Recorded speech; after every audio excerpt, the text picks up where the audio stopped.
Richard Haggerty here. Look, when smokers quit smoking, it only takes a moment. Sounds amazing, doesn't it? How can it only take a moment? Actually, truth to tell, it takes 2 moments.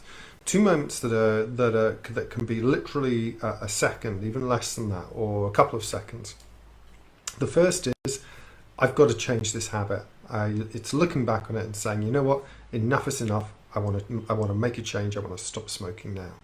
The second is, oh my God, I'm a non-smoker. I can feel the change inside. It's happened. It's done. I'm never going to smoke again. So there are these 2 moments that happen. Yes, there's a bit of a lead up to them. There's some mental process. It will take some time to get there. But those actual decision moments are very, very quick in my experience, okay? In my experience of working with clients now for over 2 decades, you get to these points very, very quickly when you can become a non-smoker. So it's worthwhile looking at these. Let's look at this first thing of getting to this first moment, this first real quick decision of enough is enough, right? I want to change now. I'm ready to change. I'm ready to transform now, okay?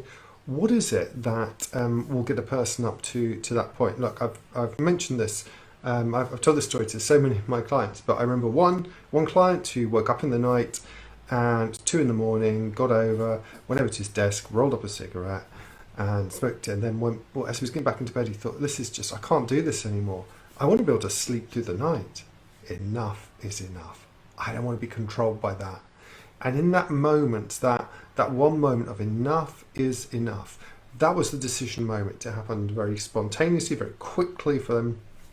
And at that point, going and getting the help that they wanted to become a non-smoker was very, very easy. All right.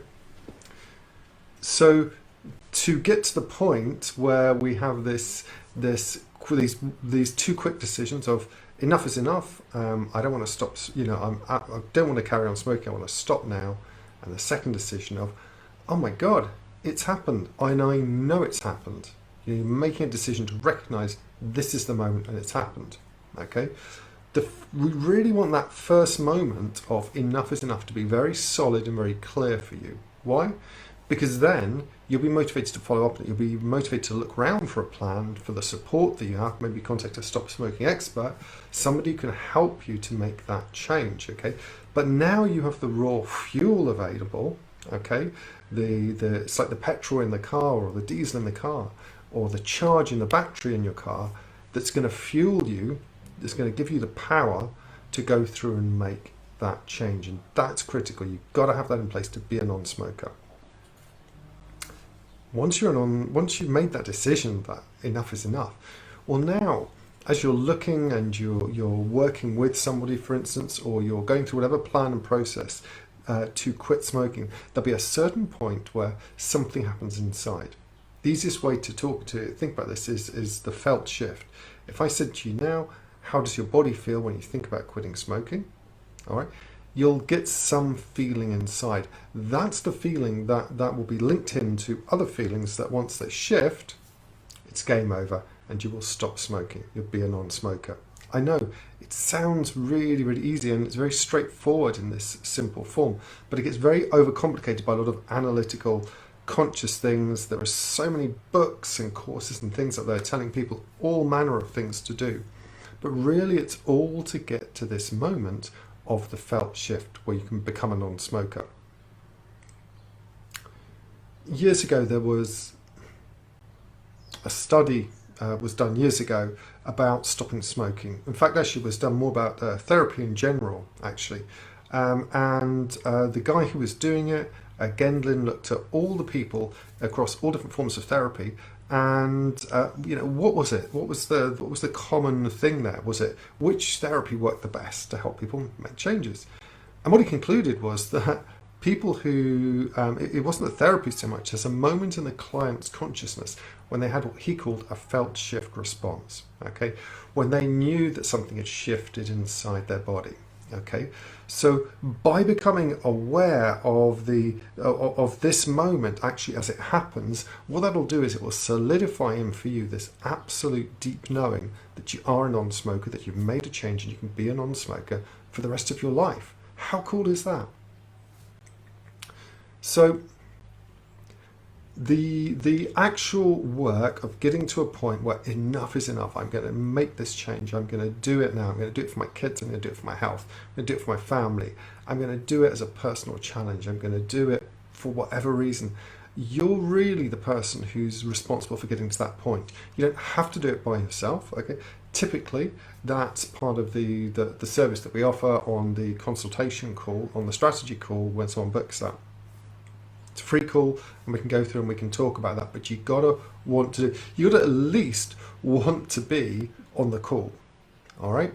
So that you can start to move in that direction. But once you get to that point of this is it, I've made a decision, I want to go for it, that's where you got the fuel, that's where you can start to change, that's where you can start moving in the direction you want to go in. It's a wonderful, wonderful place and happens very, very quickly. The actual moment itself, once that happens, you'll know. So when it comes to actually quitting and taking this raw fuel and this raw motivation and this desire to change and transforming it, the secret is, again, there's going to be another felt shift, okay? I remember a client who was going through this, he was going through the stop smoking process, and he turned to me at one point and he said, Richard, I just know that I've changed. He said, just that last thing you said, I just felt something shift inside. And I said, did you know that was going to happen? He said, no, I had no idea. And yet there it was. The shift inside, he said, you know what? I'm never going to smoke again. That's it. I know I've done it now. All right. And that's the kind of knowing that you'll get to. And that knowing happens very, very quickly. All right. And it's about deciding to notice it and deciding to acknowledge it through your decision to, well, get to that point of enough is enough and actually get some support, get the help that you need so you can move through that place, get to that point, and do it very, very quickly. Because look, moving at speed to make a change really is what's key. If you think about it in your life, there have been some things that you've just got on with and just made a decision and done them then and there. Or there'll be certain points, defining moments in your life, like maybe when you met a loved one or a friend or went on holiday, where you just get to that point, you say, all right, I'm going to do this now, okay? And that's really one of the things that we can do to help you with that process, is to shorten the time down. Recently, I met a lady who had stopped smoking, and she said, I've done it by myself. I said, well done, what did you do? She said, well, it took me 40 years. 40 years? My word, all right? That's great if you want that endurance over 40 years, but if you just want it, knock it on the head, get it done, get to that point, know that it's there, make a change and get on with your life, and never think about it again, never worry about it again, just laugh and smile. This is what you want.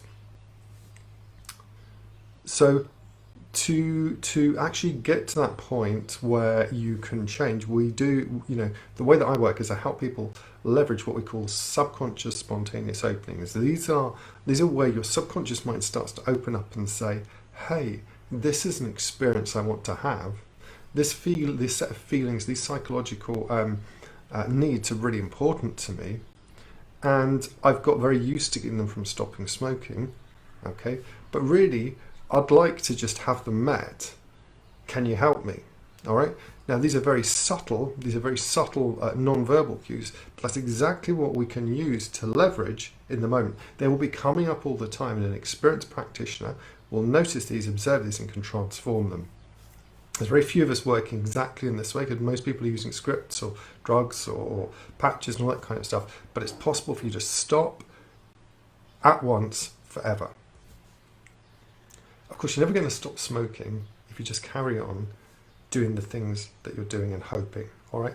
Hope and a prayer is not what you want to bring to this. You want to bring your rational mind to look at what's going on, to the point where you start to look at the implications, the consequences of it to you, your family, your life, and then make a decision for yourself, That decision of enough is enough is so important, because once you've made that decision, it will happen in a moment, and you only ever need to make it once, and from there you have the fuel that you need that will get you over the winning line, so you can be a non-smoker, so you can stop smoking and be a non-smoker for the rest of your life.